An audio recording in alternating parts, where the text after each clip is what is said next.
मारो राजस्थान में आप सभी दर्शकों का स्वागत है। आपके साथ मैं हूं आसिफ। बुलेटिन में सबसे पहले बात 10 बजे की 4 बड़ी खबरों की करते हैं। बात कोरोना के बढ़ते आंकड़ों की करेंगे।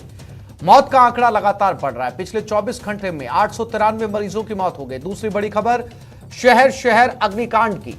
2 शहरों में आग ने जमकर तांडव मचाया। तीसरी बड़ी खबर पेपर लीक के गुनहगारों की करेंगे। अब तक इस मामले में 4 लोगों पर गाज गिर चुकी है, जिसमें बोर्ड अध्यक्ष भी है। इसके बाद बात पिंक सिटी में पैंथर की दहशत की। लेकिन सबसे पहले बात टॉप 10 महानगर।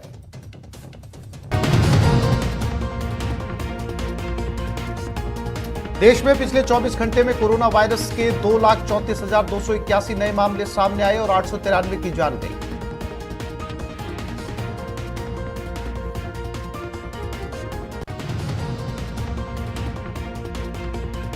देश में कोरोना के नए वेरिएंट ओमिक्रॉन ने तीसरी लहर ला दी। कई राज्यों में कम्युनिटी ट्रांसमिशन शुरू हो चुका है। सभी राज्यों के आंकड़ों को जोड़ें तो हर दिन 2 लाख से ज्यादा कोविड केसेस सामने आ रहे हैं। वहीं दक्षिण के राज्य केरल और कर्नाटक में एक ही दिन के भीतर तेजी से बढ़े मामलों ने चिंता बढ़ा दी है।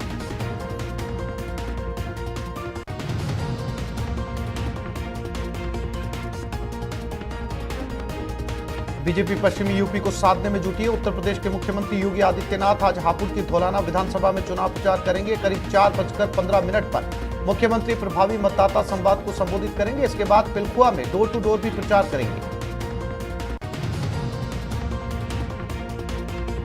केंद्रीय गृह मंत्री अमित शाह ने वादा किया कि अगर उत्तर प्रदेश में भाजपा की सरकार दोबारा सत्ता में आती है तो गन्ने के भुगतान में देरी पर किसानों को ब्याज का भुगतान किया जाएगा। सहारनपुर में अमित शाह ने कहा कि गन्ने के भुगतान में देरी हो रही है। देरी के लिए उस मिल से वसूली की जाएगी और किसानों को गन्ने का भुगतान ब्याज सहित किया जाएगा।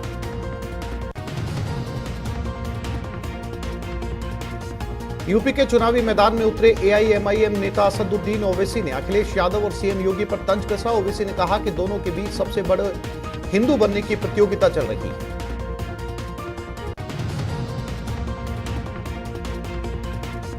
यूपी चुनाव में अब एग्जिट पोल पर रोक लगा दी गई है। निर्वाचन आयोग ने बड़ा फैसला लिया। यह बैन 10 फरवरी से 7 मार्च तक जारी रहने वाला है।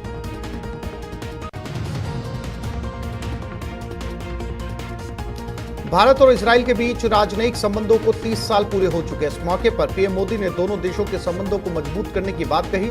पीएम मोदी ने कहा कि हमारे देशों के संबंधों को इतिहास बहुत पुराना है।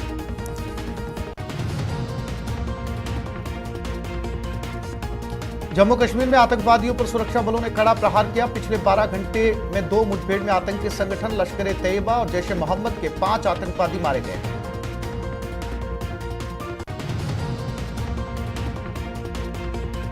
उत्तर भारत के कई राज्यों में पिछले कुछ दिनों से कड़ाके की ठंड पड़ रही है। मौसम विभाग के मुताबिक आने वाले कुछ दिनों में बिहार, दिल्ली, उत्तराखंड समेत कई राज्यों में लोगों को बेहाल कर देने वाली सर्दी से राहत मिलेगी।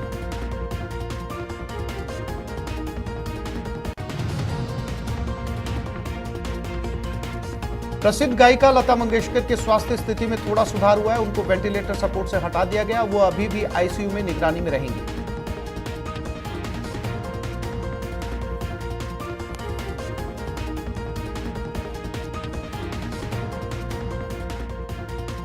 और बुलेटिन में सबसे पहले बात आग के तांडव की करेंगे। पहली तस्वीर आबू रोड की है। यहां कार में आग की घटना सामने आई। दूसरी तस्वीर बस्सी की। यहां भी परचून की गोदाम में भीषण आग लग गई।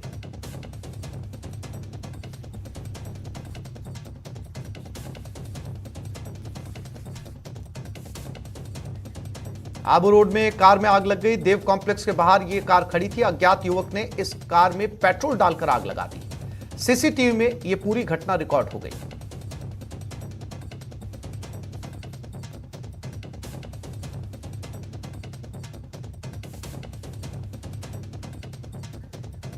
बस्सी के गोदाम में आग लग गई। परचून का यह गोदाम था। गोदाम और दुकान दोनों जलकर राख हो गए। दमकल की मदद से आग पर काबू पाया गया। शिवसासपुरा में बस्सी मोड़ की यह घटना है।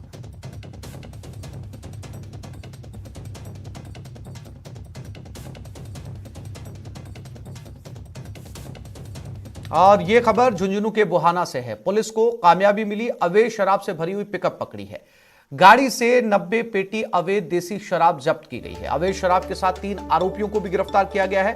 फिलहाल पुलिस आरोपी से पूछताछ कर रही है और मामले की जांच शुरू कर दी है।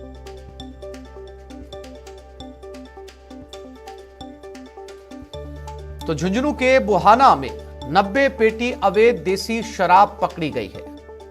पुलिस ने आरोपियों को भी गिरफ्तार किया है।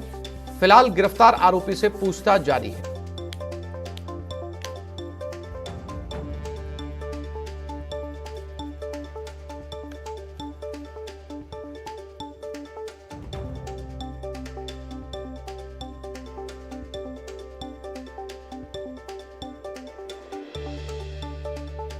अवैध देसी शराब के साथ जो है ये आरोपी पकड़ा गया है झुंझुनू के बुहाना से।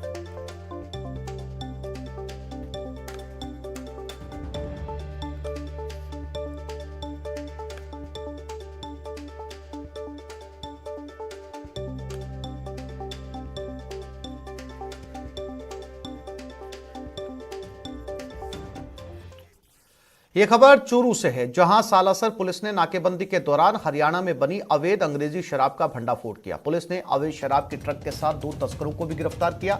शातिर तस्करों ने पुलिस को चकमा देने के लिए ट्रक में गुप्त बॉक्स बना रखा था, ऊपर कांच का स्कैप लोड किया हुआ था। जब्त की गई अवैध शराब की कीमत तकरीबन 20 लाख रुपए बताई जा रही है।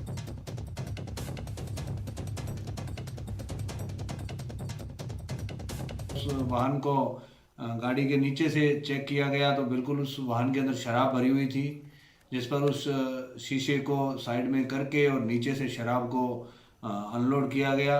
उक्त ट्रक के अंदर कुल 294 कार्टून अवैध अंग्रेजी शराब मिली, जिस पर प्रकरण दर्ज किया गया है और अनुसंधान जारी है।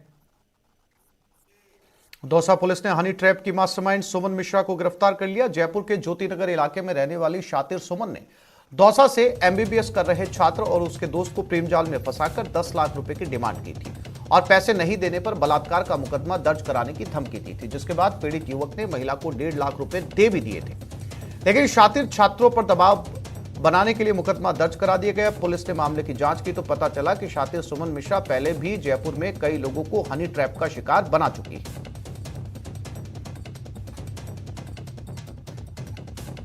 महिला ने एक व्यक्ति के खिलाफ 376 की महिला थाने में एफआईआर दर्ज कराई थी, उस व्यक्ति द्वारा भी गिरफ्तार। भीलवाड़ा के प्रतापनगर थाने में एक महिला सब इंस्पेक्टर ने पूर्व बीजेपी नेता भंवर सिंह पलाड़ा पर शादी का झांसा देकर दुष्कर्म करने का आरोप लगाया है। महिला एसआई ने अपनी रिपोर्ट में बीजेपी के पूर्व नेता पलाड़ा के साथ 12 और लोगों को आरोपी बनाया है, जिसमें नागौर के एएसपी संजय गुप्ता भी शामिल है। पीड़ित एसआई ने बताया कि भीलवाड़ा पुलिस लाइन स्थित उसके क्वार्टर में 2018 से 2021 तक बीजेपी के पूर्व नेता पलाड़ा ने शादी का झांसा देकर कई बार रेप किया। महिला एसआई की शिकायत पर सभी आरोपियों के खिलाफ मुकदमा दर्ज कर मामले की जांच शाहपुरा एसपी चंचल मिश्रा को सौंप दी गई है।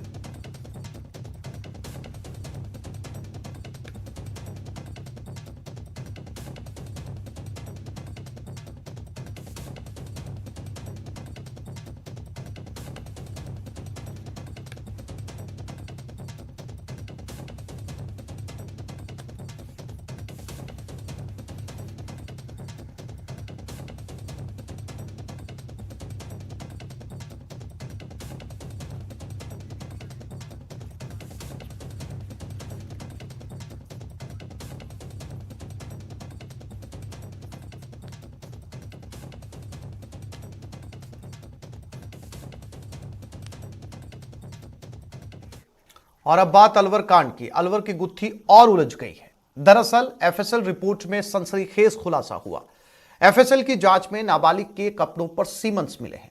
हालांकि एफएसएल रिपोर्ट में एक्सीडेंट थ्योरी को भी सही माना गया है। पीड़िता की कपड़ों पर सीमेंट मिलने की पुष्टि होने के बाद पुलिस के सामने सबसे बड़ा सवाल यह है कि आखिर ये सीमेंट है किसका। पुलिस को घटनास्थल से थोड़ी दूर आपत्तिजनक सामान में सीमेंट मिला था। ऐसे में पुलिस अब संदिग्धों के सैंपल लेकर उनके सीमेन की डीएनए जांच करवाएगी। अब डीएनए जांच की रिपोर्ट पर ही पता चल सकेगा कि पीड़िता के कपड़ों पर मिला सीमन और आपत्तिजनक सामान में मिला सीमन किसका है।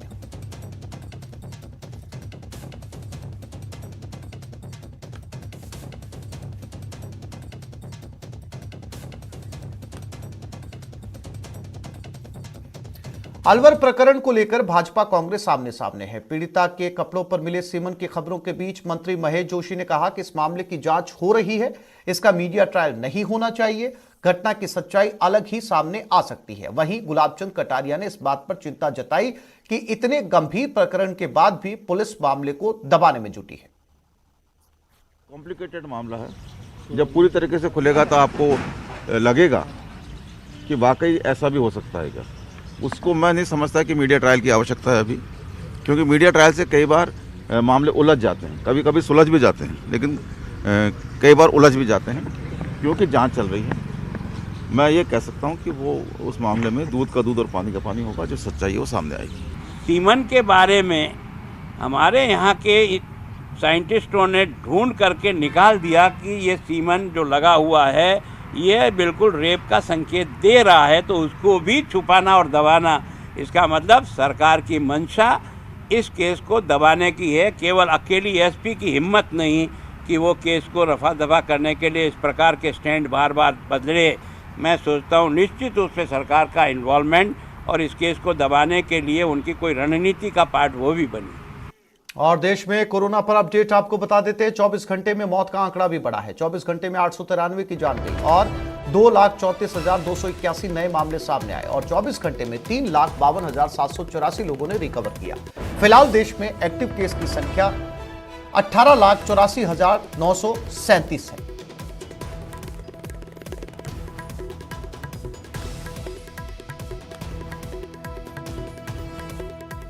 और कोटा में कोविड के नए वेरिएंट की दस्तक सुनाई दे रही है। 4 मरीजों में ओमिक्रॉन का सब वेरिएंट BA.2 मिला है। स्वास्थ्य महकमे में हड़कंप मच गया है। दुनिया के 40 देशों में पहले ही BA.2 वेरिएंट मिल चुका है।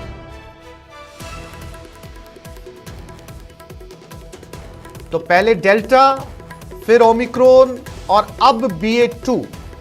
लगातार कोरोना अपना रूप बदल रहा है और जितने ज्यादा रूप बदल रहा है उतना ज्यादा खतरनाक होता जा रहा है। इसके नए नए वेरिएंट सामने आते जा रहे हैं और ओमिक्रॉन, जैसा कि WHO ने आगाह किया था, मेडिकल एक्सपर्ट्स ने आगाह किया था, कहा था कि बहुत ज्यादा खतरनाक है, बहुत तेजी से फैलता है और उनकी ये बात बिल्कुल सच साबित हुई। यही वजह है कि लगातार रोज पूरे देश में आंकड़े लाखों के तौर पर सामने आ रहे हैं, क्योंकि इसके फैलने की स्पीड बहुत ज्यादा है। और अब एक नया वेरिएंट, वो भी कोटा में दस्तक दे चुका है 4 मरीजों में और दुनिया के 40 देशों में यह वेरिएंट पहले ही मिल चुका है।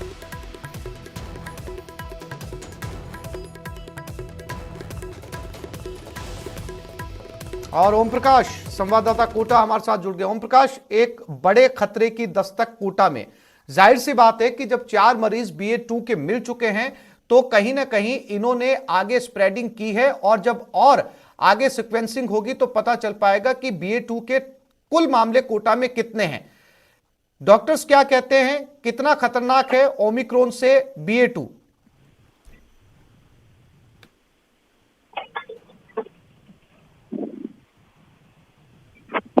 ओम प्रकाश, मेरी आवाज मिल रही है आपको? जी ओम प्रकाश, मेरा सवाल यह है कि 4 मरीज BA.2 के मिल चुके हैं, क्या ओमिक्रॉन से ज्यादा खतरनाक है? क्या कहना है डॉक्टर्स का BA.2 के बारे में? जी, इसके बारे में जो संभाग के सबसे बड़े MBS अस्पताल के जो डॉक्टर हैं, जो मेडिकल कॉलेज के प्राचार्य डॉक्टर विजय सरदाना है, ये तमाम जो इस जो कोरोना से संबंधित जुड़े हुए हैं जो डॉक्टर हैं, उनका कहना है कि हालांकि इनको पहले हल्के में लिया जा रहा था, लेकिन जब इस वेरिएंट B.2 की पुष्टि हुई तो माना जा रहा है कि क्योंकि 40 से अधिक देशों में पहले ये मिल चुका है और सबसे ज्यादा खतरनाक इसको कहा जा रहा है। चिकित्सा विभाग में महकमे में पूरा हड़कंप मचा हुआ, क्योंकि जो अस्पताल के अधीक्षक नवीन सक्सेना है, उनकी भी रिपोर्ट इसमें शनिवार को रिपीट पाई गई है। 19 दिनों के अंतराल में जब उनकी कोरोना की जांच रिपोर्ट आई तो वो पॉजिटिव आई और पॉजिटिव आने के साथ वेरिएंट B.2 की पुष्टि उनको भी हुई है। फिलहाल 4 मरीजों की कोटा में पुष्टि हो चुकी है। तो कुल मिला के ये कहा जा सकता है कि ये जो वेरिएंट 2 है, ये सबसे ज्यादा संक्रामक कहा जा सकता है, सबसे ज्यादा खतरनाक कहा जा सकता है और इनके लिए बहुत ज्यादा सावधानी रखने की आवश्यकता है। फिलहाल और आज शाम को जब रिपोर्ट और आएगी तो कितने और हो सकते हैं, ये एक बड़ा सवाल है। उनको इसके खतरे को रोकने के लिए हालांकि चिकित्सा महकमा पूरा अलर्ट है, लेकिन बड़ा सवाल है कि ये मिलने की पहले जो पुष्टि होने के बाद भी चिकित्सा विभाग फिलहाल इस मामले को लेकर ज्यादा कुछ कहने से बच रहा है। लेकिन ये कहा जा सकता है कि ज्यादा संक्रामक ये है और फिलहाल इस मामले में कुछ चिकित्सा अधिकारी कुछ नई प्लानिंग जरूर कर रहे हैं। जो चिकित्सा महकमे में बड़े अधिकारी है वो, क्योंकि जो सीएमएचओ डॉक्टर भूपेंद्र सिंह तंवर है, जो जिला कलेक्टर है, वो खुद कोरोना संक्रमित हो चुके हैं और फिलहाल आइसोलेट हैं और अपने घर पे ही आराम कर रहे हैं। तो कुल मिला के ये कहा जा सकता है कि जो कोटा में कोविड के नए। जी ओम प्रकाश, जानकारी के लिए आपका धन्यवाद।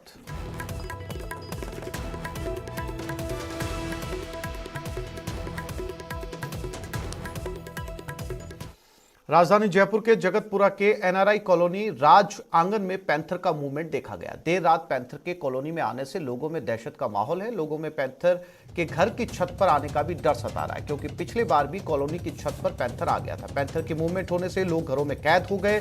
सूचना पर वन विभाग की टीम मौके पर पहुंची और पैंथर को ट्रैंकुलाइज करने की कोशिश जारी है। टीम और रक्षा संस्थान के वॉलंटियर्स मौके पर मौजूद हैं। पैंथर के मूवमेंट होने के बाद से वन विभाग की रेस्क्यू टीम रात भर से पैंथर के रेस्क्यू के लिए सर्च ऑपरेशन में जुटी हुई है, लेकिन पैंथर का रेस्क्यू नहीं किया जा सका। मौके पर वन विभाग, जयपुर जू रेस्क्यू टीम और रक्षा संस्था के वॉलंटियर मौजूद हैं।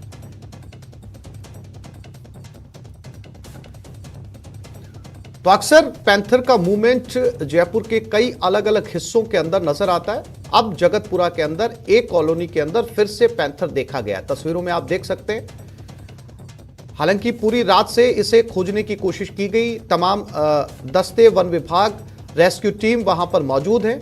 अरबाज अहमद हमारे संवाददाता हमारे साथ जुड़ गए। अरबाज, माना जाता है कि पैंथर बहुत समय तक एक जगह पर नहीं रुकता है, तो क्या ये उम्मीद की जानी चाहिए कि अगर रेस्क्यू टीम को नहीं मिला है तो पैंथर अपने रास्ते से जंगल में निकल गया होगा?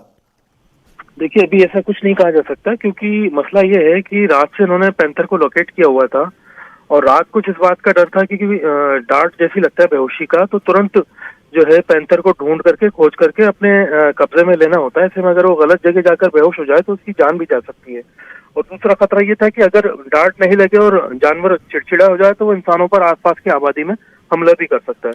तो इन दोनों ही चीजों को ध्यान में रखते हुए सुबह एक डार्ट लगाया गया था, वो नाकाम रहा। ये इसी प्लॉट के अंदर काफी लंबी बड़ी झाड़ियां हैं और वहाँ विजिबिलिटी बहुत कम है कि भाई आपको जो एक परफेक्ट शॉट मिल जाए, एक निशाना मिल जाए, उसका इंतजार किया जा रहा है। क्योंकि 2 बार डार्ट गलत तरीके से लगा, ऐसे में निशाना चूकने की संभावना थी और डर ये भी था कि ओवरडोज होकर के इस पैंथर की मौत ना हो जाए।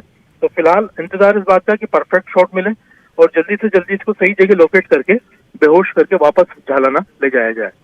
जी हाँ जी अरबाज, जानकारी के लिए आपका धन्यवाद।